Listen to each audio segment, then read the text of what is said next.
আর আমাদের সাথে ওনাদের তো একটা চুক্তি হয়েছে কিছুদিন আগে।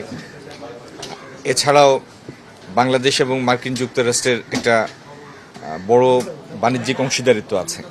আপনারা তো জানেন আমাদের সর্বশেষ আর্থিক বছরেও মার্কিন যুক্তরাষ্ট্রে আমাদের রপ্তানির পরিমাণ ছিল $7.5 বিলিয়ন এবং মার্কিন যুক্তরাষ্ট্র থেকে আমরা প্রায় $3.25 বিলিয়নের মতো আমদানি করি। তো এটি আমাদের একটা বৃহৎ বাণিজ্যিক অংশীদার, সিঙ্গেল দেশ হিসাবে, একক দেশ হিসাবে বৃহত্তম দেশ।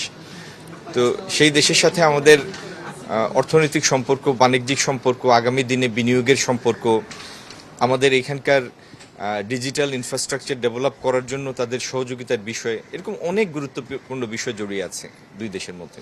এই সমস্ত বিষয় নিয়ে সাধারণ আলাপ হয়েছে। এই চুক্তির বিষয়টি আজকে আলোচনার বিষয় হিসাবে আসেনি। আর সামরিক বিষয় তো বাণিজ্য মন্ত্রণালয়ের বিষয় না। চুক্তি তো স্বাক্ষর একটা হয়েছে, সেই চুক্তিটি বলবৎ হওয়ার জন্য কিছু ফর্মালাইজেশনের প্রক্রিয়া আছে। আর চুক্তি, যে কোনো একটা চুক্তিতেই, সাধারণভাবে আমি বলছি, যে কোনো একটা চুক্তিতে দুটো পক্ষ থাকে এবং দুই পক্ষেরই কিছু চাওয়া থাকে।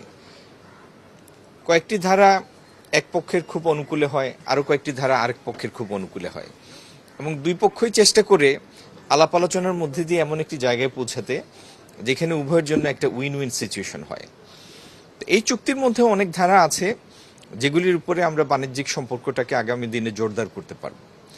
আমি এটিকে হোলসেল নেগেটিভ বা হোলসেল পজিটিভ এই দৃষ্টিকোণ থেকে এখনো এইভাবে দেখছি না। এটি একটা চুক্তি হয়েছে, এটি একটি বাস্তবতা। আমরা আজকের দিনে এই পর্যন্তই থাকি না। আমি নির্দিষ্ট করে চুক্তির কথা বলিনি। আমি যেটা বলেছিলাম সেটি হলো যে আমেরিকান উচ্চ আদালতে টেরিফের যে ধারাটি, ইমার্জেন্সি ইকোনমিক পাওয়ার অ্যাক্টের যে ধারায় টেরিফ ধার্য করা হয়েছিল, সেই ধারা এই টেরিফ ধার্য করাকে সমর্থন করে না বলার পরে পরিস্থিতিটা বিকাশমান, ইভলভিং। তো এই বিকাশমান পরিস্থিতি আমরা পর্যবেক্ষণ করছি, এটি ছিল আমার কথা। আপনারা আমার একটা অনুরোধ, আমার সাথে যে কথাগুলি হয় আপনারা তো সবাই রেকর্ড করেন, তাই না? সুতরাং পত্রিকায় লেখার আগে রেকর্ডটা বাজিয়ে যেটি বলেছি সেই কথাটা লিখলেই হয়, আর কোনো কথা থাকে না। মার্কিন যুক্তরাষ্ট্র এবং বাংলাদেশ দুই সরকারের মধ্যে চুক্তি হয়েছে, এটা তো রাষ্ট্রীয় চুক্তি।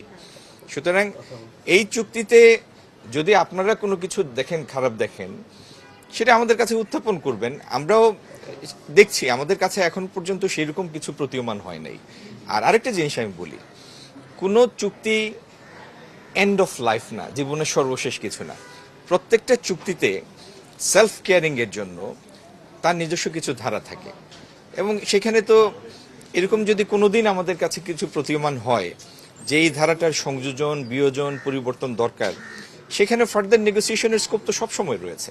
এজন্য আমার অনুরোধ হচ্ছে, এটি নিয়ে এত উদ্বিগ্ন হবেন না দয়া করে।